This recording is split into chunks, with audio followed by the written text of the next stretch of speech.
Sambil kita berjaga di rumah melakukan tanggungjawab stay at home demi membantu kerajaan membendung wabak coronavirus, kami di N77 mahu mengembalikan ingatan saudara-saudari kepada suatu peristiwa bermula pada tahun 2018 dan apa kaitan dengan 2020. Peristiwa yang dimaksudkan adalah dakwaan Malaysia Bankrupt sebagaimana yang selalu digembar-gemburkan oleh Kerajaan Pakatan Harapan selama 2 tahun. Wabak coronavirus secara tidak langsung membuktikan Malaysia tidak bankrupt.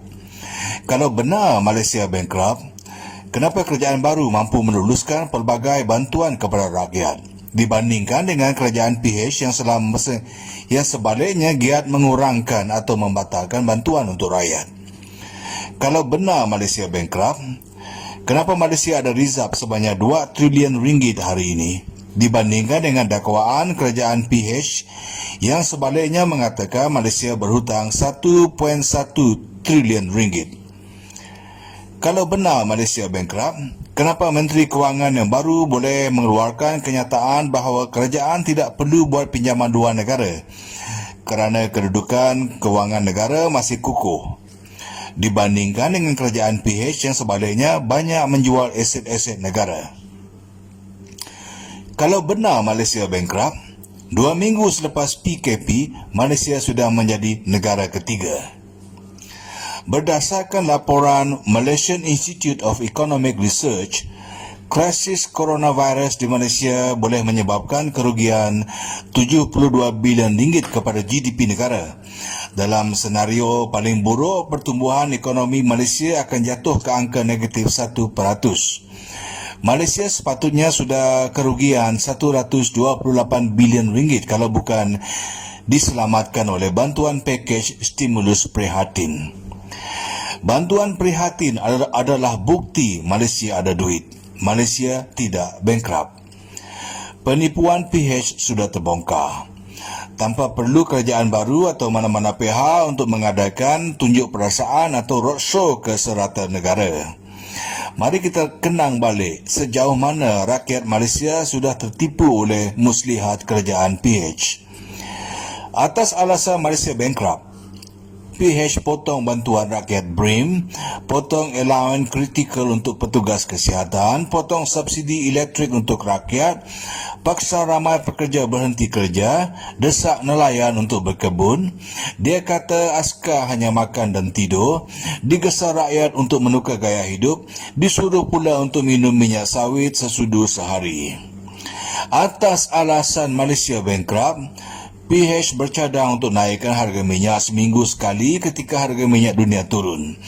PH juga kata rakyat tidak boleh dimanjakan dengan bantuan kerajaan.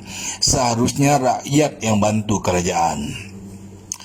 Atas alasan Malaysia bankrupt, PH jual aset-aset negara termasuk melelong lokasi strategik kepada pelabur-pelabur dari China. Atas alasan Malaysia bankrupt, royalti minyak yang dijanjikan kepada Sarawak dan negeri-negeri pengeluar minyak tidak dapat ditunaikan. Atas alasan Malaysia bankrupt, tabung harapan Malaysia dilancarkan. Rakyat berpusu-pusu menderma. Setakat Januari 2019, jumlah kutipan derma rakyat adalah 200 juta ringgit. Menteri Kewangan berkata tabung harapan akan kekal menjadi simbol semangat rakyat Malaysia untuk melangsaikan hutang negara.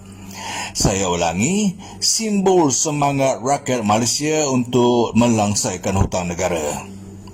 Semua ini dibolehkan atas alasan Malaysia bankrupt. Lim Guan Eng juga berkata Sarawak akan bankrupt. Kita bersyukur kerana PH bukan lagi kerajaan di saat-saat yang sangat kritikal semasa dunia berdepan krisis wabak coronavirus.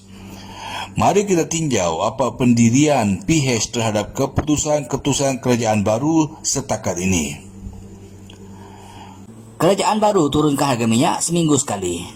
PH meroyan. Kerajaan baru permudahkan rakyat untuk keluarkan KWSP akaun 2 untuk ringankan urusan seharian. PH meroyan. Kerajaan baru peruntukkan 500 juta untuk Kementerian Kesihatan. PH meroyan. Kerajaan baru peruntukkan 130 juta ringgit untuk setiap negeri bagi memberi bantuan kepada peniaga kecil dan keluarga yang terkesan dengan PKP. PH meroyan. Kerajaan baru arahkan tentera untuk membantu operasi PKP. PH meroyan. Semua yang baik-baik untuk rakyat dan negara PH tolak. Mereka gagal sebagai kerajaan, mereka juga gagal sebagai pembangkang. Kali ini tidak ada lagi alasan Malaysia bankrupt.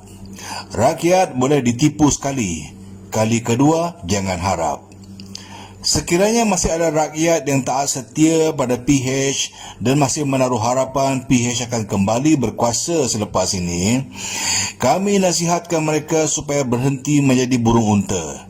Jangan terbawa-bawa dengan sentimen atau mainan perasaan sehingga realiti di persekitaran sehingga realiti di persekitaran diabaikan. Anwar sebagai PM hanyalah suatu ideal. COVID-19 adalah suatu yang real. Berpijaklah di bumi nyata. Lari kalau perlu, tapi jangan leka membenamkan kepala di dalam pasir.